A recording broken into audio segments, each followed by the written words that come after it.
এমন ঘরে থাকতে হবে যেই ঘরে নাই বাতি, এমন ঘরে থাকতে হবে যেই ঘরে নাই সাথী।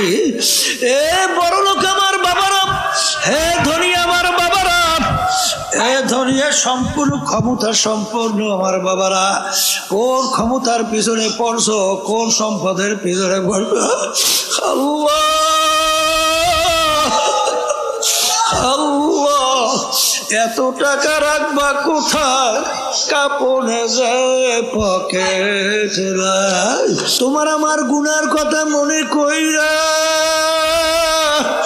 জাহান্নামের কথা মনে কইরা, কিয়ামতের কঠিন মুহূর্তের কথা মনে কইরা তোমার আমার চোখে কেন পানি আসে? এ কবরের যাত্রীরা, যেই মামলার তদবির নাই ওই মামলারও কিন্তু খালাস নাই। এ কবরের যাত্রী আল্লাহর বান্দারা, বাজার কোন সম্পদের পিছনে পড়ছো, কোন সম্মানের পিছনে পড়ছো, কোন দলের পিছনে পড়ছো, কোন নেতা নেত্রীর পিছনে পড়ছো? আরে বাংলাদেশের কত ঘটনা মাঝে মধ্যে মালিক দেখায়। কিছুদিন আগে বাজান যমুনা গ্রুপের মালিক বাজান করোনা ভাইরাস আক্রান্ত হইল। যখন শ্বাস টানতে ছাড়তে পারে না, বাংলাদেশের ভিতরে উল্লেখযোগ্য ধনীর ভিতরে একজন ডাক দিয়ে ডাক্তারকে বলে, ডাক্তার তুমি যদি আমার শ্বাস টানা ছাড়ার ব্যবস্থা করতে পারো, কলম কাগজ নিয়ে আসো, সমস্ত সম্পদ তোমাকে আমি লেখা দেব, তবু তুমি একটু আমাকে শ্বাস টানার ছাড়া ব্যবস্থা করে দাও। আর ডাক্তার শ্বাস টানা ছাড়ার ব্যবস্থা করতে পারে নাই। এ দুনিয়াদার পাগল, কখন কোন সময় কিভাবে মালিকের পক্ষ থেকে ডাক আসবে তোমারও না জানা নাই, আমারও কিন্তু জানা নাই। বাজান কয়েক মাস আগে শুনছো, আরে ঢাকা সদরঘাট থেকে লঞ্চ ছাড়লো বরগুনাগামী। বাজান পানির ভিতরে লঞ্চে আগুন ধইরা গেল। এখন ছেলে মোবাইল কইরা বলে, আব্বাজান দেখা হবে কিয়ামতের ময়দানে। সন্তান আর বাপের সঙ্গে দেখা করতে পারে নাই, ওইরা ছাই হয়ে গেল। এ কবরের যাত্রীরা, এত টাকা রাখবা কোথায়? কাপড়ে যে পকেট নাই। এমন ঘরে থাকতে হবে যেই ঘরে নাই বাতি, এমন ঘরে থাকতে হবে যেই ঘরে নাই সাথী। এ বড় লোক আমার বাবারা, হে ধনী আমার বাবারা, এ ধনী সম্পূর্ণ ক্ষমতা সম্পন্ন আমার বাবারা, কোন ক্ষমতার পিছনে পড়ছো, কোন সম্পদের পিছনে পড়ছো? আল্লাহ আল্লাহ, এত টাকা রাখবা কোথায়? কাপড়ে যে পকেট নাই। আল্লাহ আপনি আমাদের সবাইকে মাফ করে। বাজার আল্লাহ রাসূল সাল্লাল্লাহু আলাইহি ওয়াসাল্লাম বলেন, এ আব্দুল কারীম, এ আমার উম্মতেরা, কবর তোমাকে আমাকে দৈনিক ডাক দেয়। এ আব্দুল করিম, আনা বাইতুল ওয়াহদা, আনা বাইতুল যুলমা, আনা বাইতুল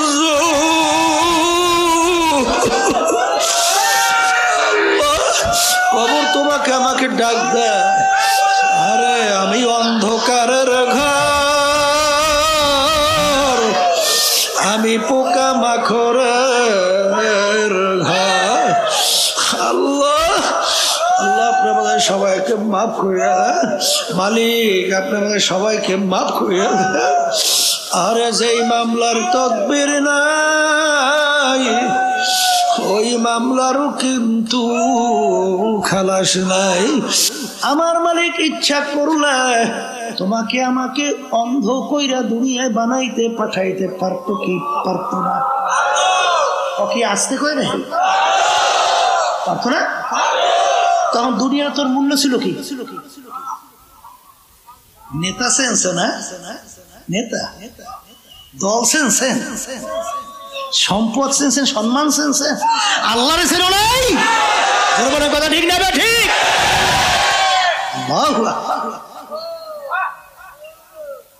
কবরের যাত্রীরা সই না রাখো, আজকে দল চেঞ্জ, দলের নেতা নেত্রী চেঞ্জ। আমি কুরআনুল কারীমের ভিতরে মালিক কি বলছেন শুনে রেখা যায়, মানবেন কিনা জানি না। আমার মালিক বলতেছেন কুরআনুল কারীমের মধ্যে, ইয়াউমা নাদউ কুল্লা উনাসিন বিইমামিহিম, কিয়ামতের ময়দানে আমার মালিক প্রত্যেকটা মানুষকে তার দলের নেতা নেত্রীর সঙ্গে ডাকবে। এখানে কি প্রত্যেকটা মানুষ না দুই একজন? এটা খুলে কর। হ্যাঁ, এখানে প্রত্যেকটা মানুষকে রব্বুল আলামিন তার দলের নেতা নেত্রীর সঙ্গে ডাকবে। আমি বলছি না আল্লাহ। আর যদি ভুল হয় বলেন হুজুর আপনি আয়াত পড়ছেন অর্থ করছেন ভুল, নাউজুবিল্লাহ, ভুল না? তা যদি ভুল না হয় তা আল্লাহর কথা। আচ্ছা, তাহলে প্রত্যেকটা লোককে তার দলের নেতা নেত্রীর সাথে ডাকবে। ডাইকে রব্বুল আলামিন বলবেন, তোর দলের নেতা নেত্রী যেদিকে যায় ওদের পিছনে পিছনে সেদিকে যা। এক কথায় আমার মালিক বলেন, তোর নেতা নেত্রীর যেখানে জায়গা তোরও সেখানে জায়গা। আমি বলছি না আল্লাহ। বর্তমানে বড় বিপদে আছে, বুঝলেন না? বাংলাদেশের বয়স প্রায় 51 বছর হয়ে গেছে স্বাধীনতার। কত বছর? আচ্ছা, যাদের মাধ্যমে 51 বছর দেশ চলছিল বর্তমানে চলছে, এদের পরিচয়ও নাই। ইসলাম নামক গাছটা খুব মজবুত হয়েছে। ও কয় কি? হ্যাঁ, হয় নাই? দিনের দিন কথা ঠিক। আচ্ছা, এক শ্রেণী বর্তমানে বের হয়েছে আমাদের আলেম যারা, অনেকে আমাদের ভিতরে আছে, নাম দেয় মুফতি, মুহাদ্দিস, অনেক বড় আলেম, অনেক বড় মুফতি। এরা দেখবেন ঠিক যখন জাতীয় নির্বাচন আসবে তখন বলবে, এই বেটা মন্দের ভালো, কোন উপায় নাই, আগে তো বাঁচা লাগবে বেটা, এরপরে পরে চিন্তা করতে হইবে। আমরাও দেশে কয় না, না ও আমরাও দেশেও কয়, ও আল্লাহ কয়, এই দেশেও আছে না। শব্দটা কি কইবে? মন্দের কপাল পোড়া। এই 49 বছর স্বাধীনতার বয়স, এই 49 বছরে মন্দের ভালো শেষ হয় নাই। তোমাদের কাছে আমি গ্যারান্টি চাই, কবে নাগাদ শেষ হবে? আসতে কয় নাই, বলো বলো, কবে শেষ হবে? কবে? তা যদি গ্যারান্টি দিতে না পারো, তাই ইসলাম নামক গাছটা মজবুত হবে কবে? আর এর কাণ্ড গজিয়ে এই তামাম বাংলাদেশকে কবে ছেড়ে ফেলবে সেইটার কথা বলতে হবে। ঠিক না বা ঠিক? হ্যাঁ, বসো। কথা বলছেন, ইসলাম নামক গাছটা কি দুর্বল হইতে হইতে যাবে? হ্যাঁ, এত বুদ্ধিমান হইছো? হ্যাঁ, এত বুদ্ধিমান সাহাবায়ে কেরাম বুঝে নাই? আমিনু কামা আমানান নাস, তোমরা ঈমান আনো, তোমরা বিশ্বাস করো। সাহাবায়ে কেরাম যেভাবে ঈমান আনছিল, সাহাবায়ে কেরাম যেভাবে বিশ্বাস করছিল, সাহাবায়ে কেরামদের ঈমানের অবস্থান কেমন ছিল? পর্যালোচনা করা লাগে না? আসতে কয় দিন আল্লাহ কইছে ওই মানের ঈমান আনো, ওইভাবে ঈমান আনো। না আমি বলছি? আচ্ছা, আল্লাহ রাসূল সাল্লাল্লাহু আলাইহি ওয়াসাল্লাম তার কাছে প্রস্তাব লইয়ে গেছে 3টা কাফেররা। শর্ত তুমি এক আল্লাহর উপরে ঈমান আনার দাওয়াত দাও, সমস্যা নাই, কথা না। কিন্তু আমাদের বিরুদ্ধে, আমাদের ধর্মের বিরুদ্ধে, আমাদের বাপদাদা রেখে যাওয়া যে নিয়ম বিরুদ্ধে তুমি কিছু বলবা না। যদি এইটা করতে পারো, তোমার কাজ তুমি করো, এক আল্লাহর উপরে ঈমান আনার দাওয়াত আসতে কয় দেয় দেও, সমস্যা নেই। কিন্তু আমাদের কার্যক্রমের বিরুদ্ধে কোনো উল্টা পুল্টা কইতে পারবো না। যদি এই কাজটা করতে পারো তাহলে তোমার জন্য 3 প্রস্তাব।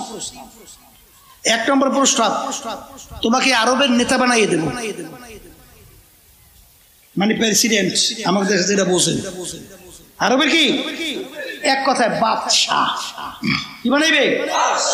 আচ্ছা, আমাকে দেশের ভিতরে আল্লাহ মাফ করুক, আমি যেটা দেখি শুনি সেইটা বলি, মেম্বারের জন্য ইমান যে কয়বার বিক্রি করে, একটু চেয়ারম্যান হওয়ার জন্য কয়বার যে ইমান বিক্রি করে আর কেনে আর বেচে, আর এমপির জন্য তার কথা আমার মুখে বাইরেই দিয়েছে না।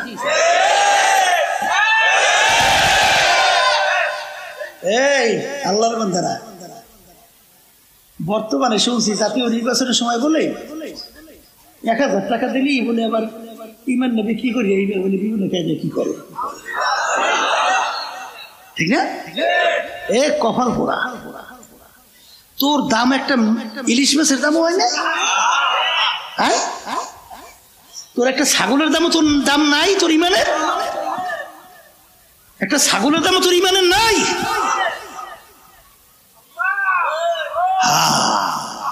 আমিনু কামা আমানান নাস, ঈমান আনো সাহাবায়ে কেরাম যেভাবে ঈমান আনছিল। 1 নম্বর বাদশা বানাই দেবে। 2 আরবের ভিতরে সবচেয়ে বড় ধনী বানাই দেবে, বুঝেন নাই? বুঝেন? এই টাকা পয়সার জন্য, সম্পদের জন্য তো কতবার ইমাম বেঁচে আর কেনে আর তামসা করে না। 3 নম্বর প্রস্তাব, আরবীদের সবচেয়ে সুন্দরী মেয়েটা তোমার জন্য বিবাহের ব্যবস্থা করবে। এই জন্য তো সব পাগল আসতে করে, যত কিছু সব পাল্লাপাল্লি, মারামারি, কাটাকাটি, এই গুম খারাপি গুম, সবাই এই জন্য না, অন্য কিছু, এই 3টার জন্য না।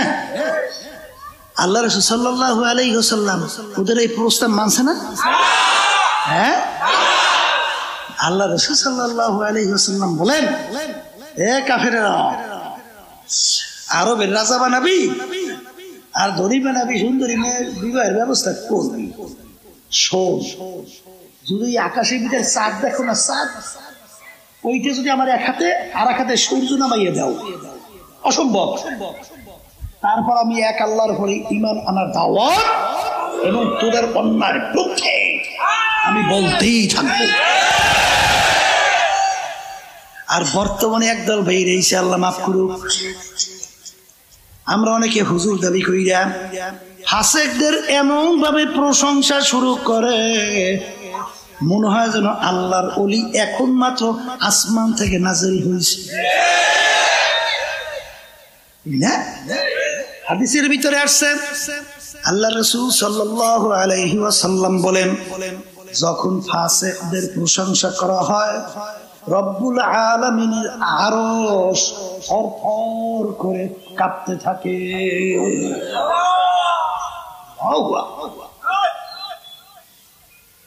বলছিলাম যে বারবার যদি মন্দের ভালো শব্দ হয়, তা ইসলাম নামক গাছটা মজবুত হবে কবে?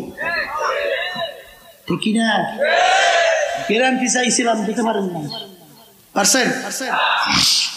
এই যে আল্লাহর কুতুব ফজলুল করিম রাহমাতুল্লাহ আলাইহি, রব্বুল আলামিন, তার ভিতরে আল্লাহ রব্বুল আলামিন ইলহাম, কথা ঠিক না ঠিক? আল্লাহ রব্বুল আলামিন ঢাইলে দিয়েছে অন্তরের ভিতরে, এমন এক কায়দায় আল্লাহর কুতুব পরিবেশ তৈরি করে রাখছেন। আব্বাল আল্লাহর কুতুব চিন্তা কইরা দেখছে, স্পেনের ইতিহাস 750 বছর মুসলমানদের রাজত্ব, মুসলমানদের অস্তিত্ব তালাশ করে পাওয়া যায় না, কথা কয় না?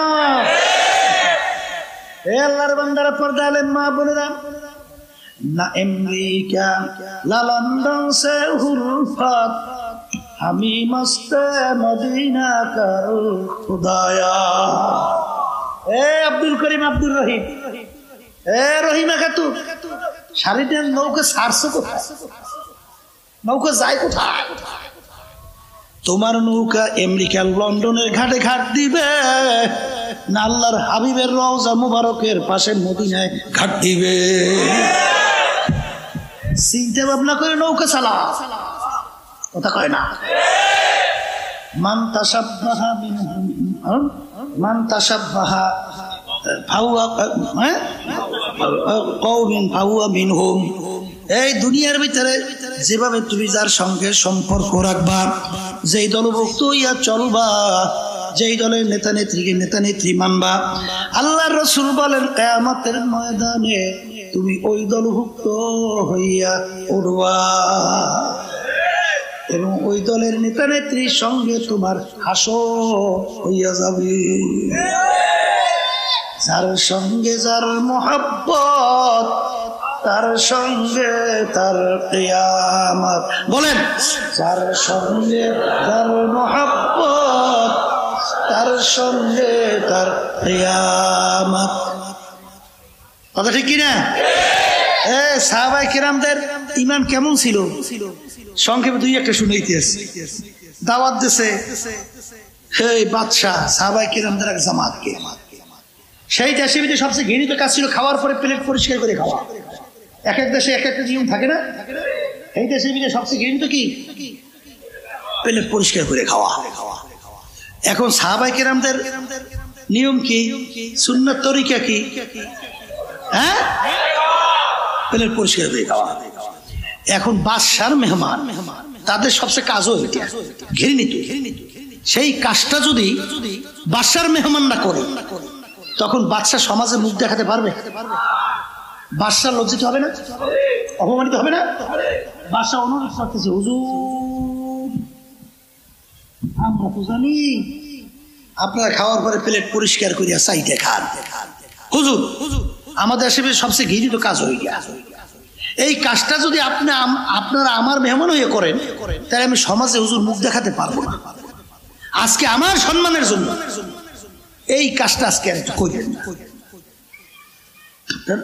আমাকে দেশের আল্লাহ মাফ করুক, যদি হইতো হতুয়া কয় কায়দায় ঘুরতো, আসতে কয় দেয়, হ্যাঁ কথা কয় না দেয়, খালি করছে না। আবুল ফজলের মতো লোক বাদশা আকবরের ভাগে হতে হয়েছে। দিন ইলাহি কুফরি তাম দুনিয়ার ভিতরে সবচেয়ে জানার দিক থেকে পানি, এত বড় দ্বিতীয় কেউ ছিল না। কোরআন কারীম বিনা নক্তার হরফ দিয়া 30 পারা কোরআন কারীম তাফসীর। এখন ওলামায়ে কেরাম বুঝতেও তো বুঝে কথা হয় না।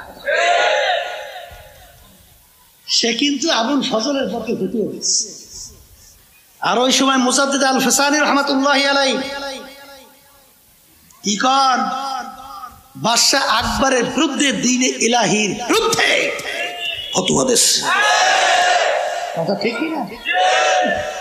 যেই কথা বলতে চাইছিলাম, আল্লাহ রাসূল সাল্লাল্লাহু আলাইহি ওয়াসাল্লাম বলেন, হুব্বুদ দুনিয়া রাসু কুল্লি খতিয়াতিন, সমস্ত গুনার মূল হলো এই দুনিয়ার মহব্বত, সম্মানের মহব্বত।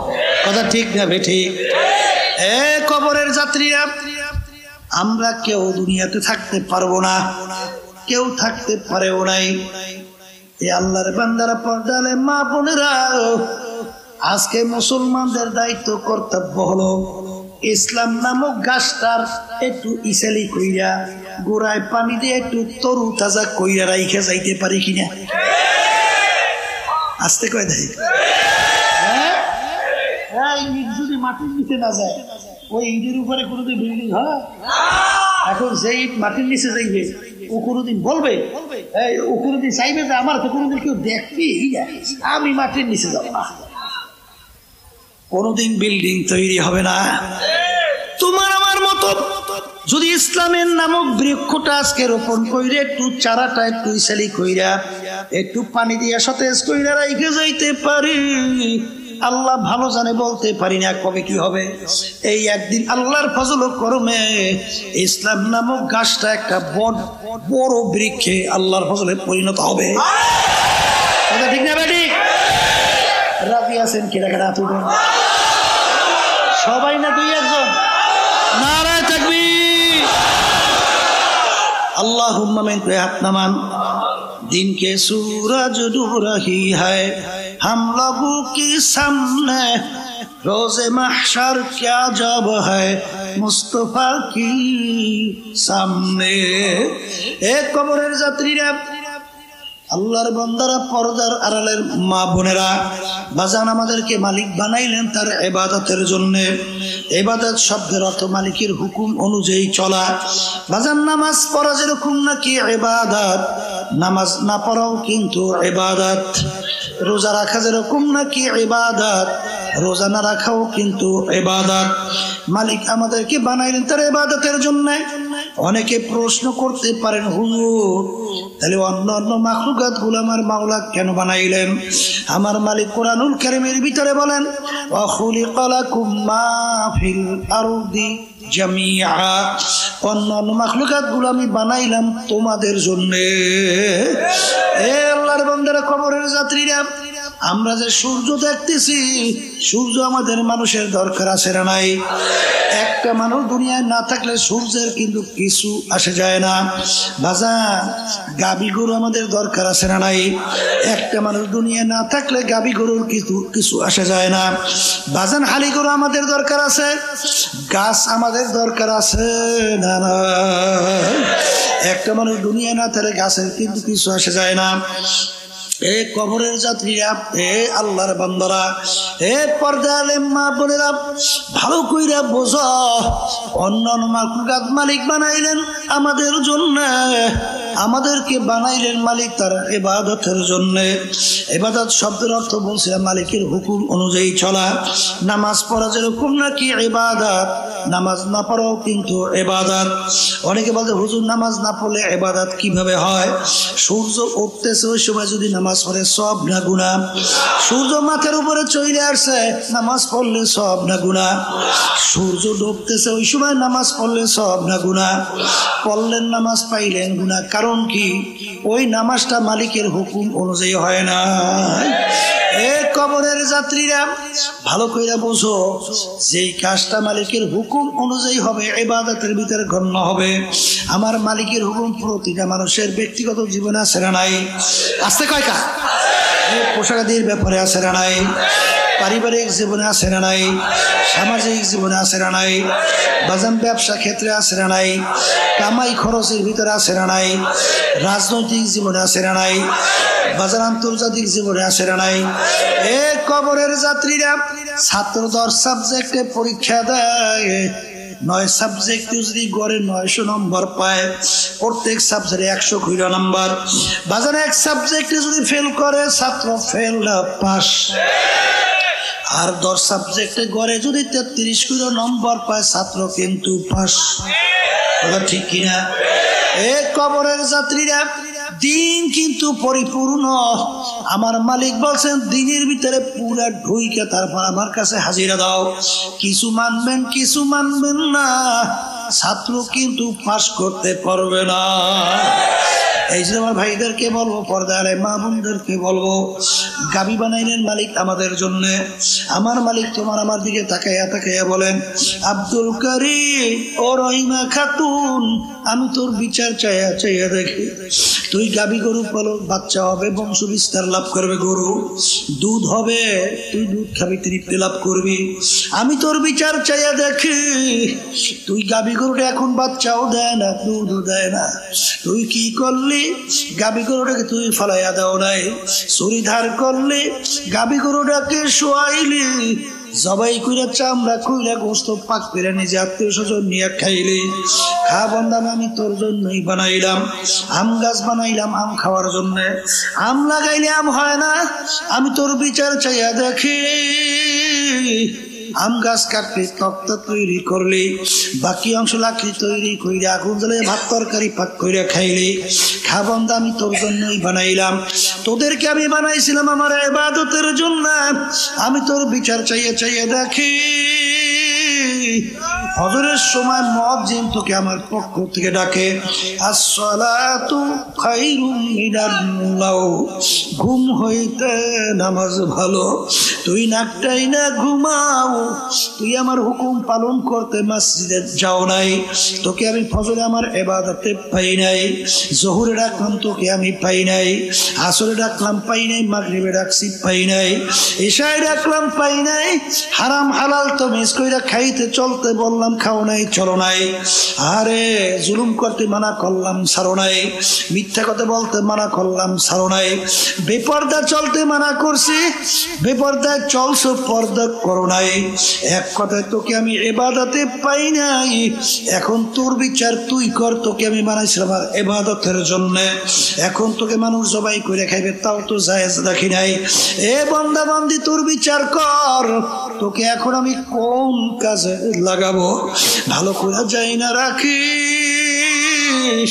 আমার একটা কাজ আছে, আমার একটা চুলা আছে, ওই চুলার নাম হলো জাহান্নাম। وقودها الناس والحجارة أعدت للكافرين। এই কবরের যাত্রীরা আমি বলি না, আল্লাহ বলছে। জোরে বলো কে বলছে, জোরে বলো কে বলছে।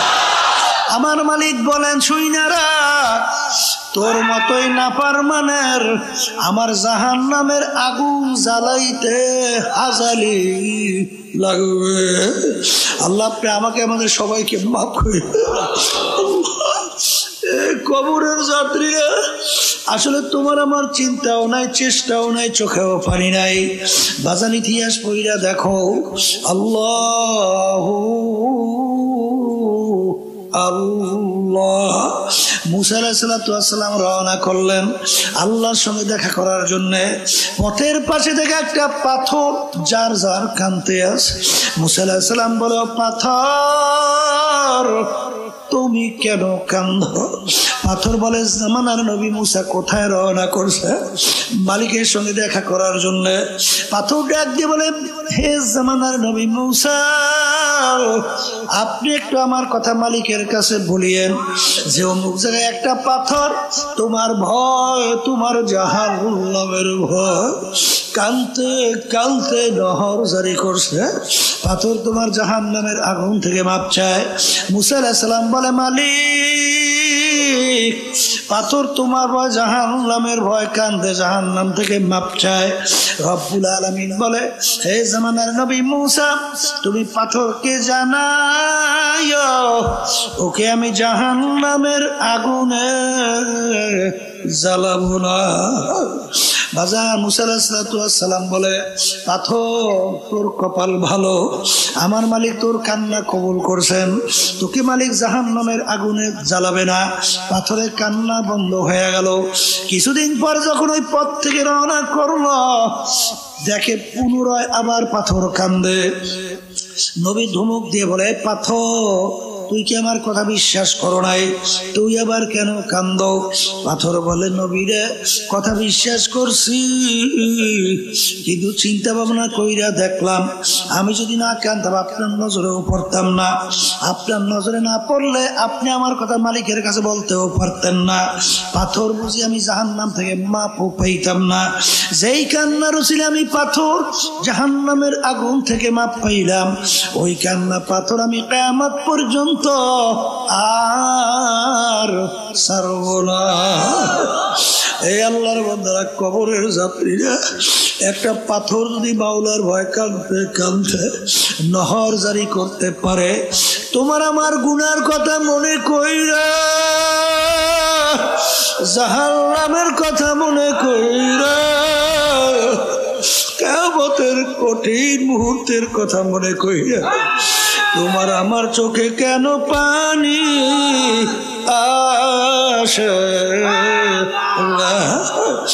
এ কবরের যাত্রীরা, যেই মামলার তদবির না নাই, ওই মামলারও কিন্তু খালাস নাই। এই কবরের যাত্রী আল্লাহর বান্দারা, বাজার কোন সম্পদের পিছনে পড়ছো, কোন সম্মানের পিছনে পড়ছো, কোন দলের পিছনে পড়ছো, কোন নেতা নেত্রীর পিছনে পড়ছো রে বাবা? আরে বাংলাদেশের কত ঘটনা মাঝে মধ্যে মালিক দেখায়। কিছুদিন আগে বাজান যমুনা গ্রুপের মালিক বাজান করোনা ভাইরাস আক্রান্ত হইল।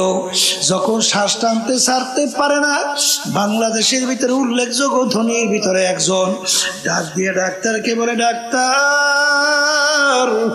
তুমি যদি আমার শ্বাস টানা ছাড়ার ব্যবস্থা করতে পারো, কলম কাগজ নিয়ে আসো, সমস্ত সম্পদ তোমাকে আমি লেখা দেব, তবু তুমি একটু আমাকে শ্বাস টানার ছাড়ার ব্যবস্থা করে দাও।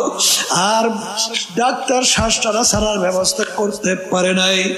এ দুনিয়াদার পাগল, কখন কোন সময় কিভাবে মালিকের পক্ষ থেকে ডাক আসবে তোমারও না জানা নাই, আমারও কিন্তু জানা নাই। বাজান কয়েক মাস আগে শুনছো, আরে ঢাকা সদরঘাট থেকে লঞ্চ ছাড়লো বরগুনাগামী। বাজান পানির ভিতরে লঞ্চে আগুন ধইরা গেল। এখন ছেলে মোবাইল কইরা বলে, আব্বা যান দেখা হবে কিয়ামতের ময়দানে। সন্তান আর বাপের সঙ্গে দেখা করতে পারে নাই, পুইরা ছাই ফিরে গেল। এ কবরের যাত্রীরা, এত টাকা রাখবা কোথায়, কাপনে যে পকেট এমন ঘরে থাকতে হবে যেই ঘরে নাই বাতি, এমন ঘরে থাকতে হবে যেই ঘরে নাই সাথী। এ বড় লোক আমার বাবারা, হে ধনী আমার বাবারা, এ ধনী সম্পূর্ণ ক্ষমতা সম্পন্ন আমার বাবারা, কোন ক্ষমতার পিছনে পড়ছো, কোন সম্পদের পিছনে পড়ছো? আল্লাহ আল্লাহ, এত টাকা রাখবা কোথায়, কাপড়ে যে পকেট নাই। আল্লাহ আপনি আমাদের সবাইকে মাফ করে। বাজার আল্লাহ রাসূল সাল্লাল্লাহু আলাইহি ওয়াসাল্লাম বলছেন, এ আব্দুল কারীম, এ আমার উম্মতেরা, কবর তোমাকে আমাকে দৈনিক ডাক দেয়, এই আব্দুল করিম, আনা বাইতুল ওয়াহদা, আনা বাইতুল যুলমা, আনা বাইতুল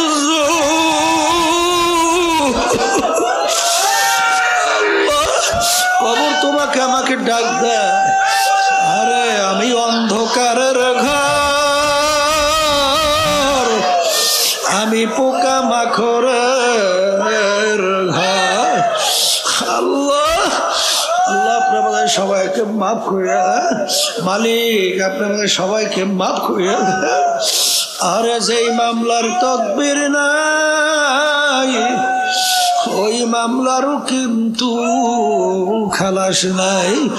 এ কবরের যাত্রীরা, সাহাবায়ে কেরামদের ইতিহাস পড়িয়া দেখো, আল্লাহর ওলিদের ইতিহাস পড়িয়া দেখো, তারা কাঁদতে কাঁদতে তারপর মাওলার কবরে চইলা গেছে। বাজান গুনার পর গুনাহ করতেছি, কই একদিন একটু চোখেও তো পানি আসলো না। আর চোখের পানি ছাড়া জাহান্নামের আগুন ঠান্ডা হবে না। ও মুসাফির বান্দ গাঠুরে,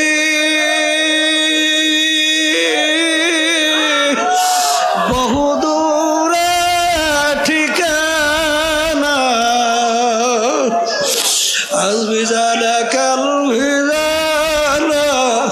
কবর আখের ঠিকানা।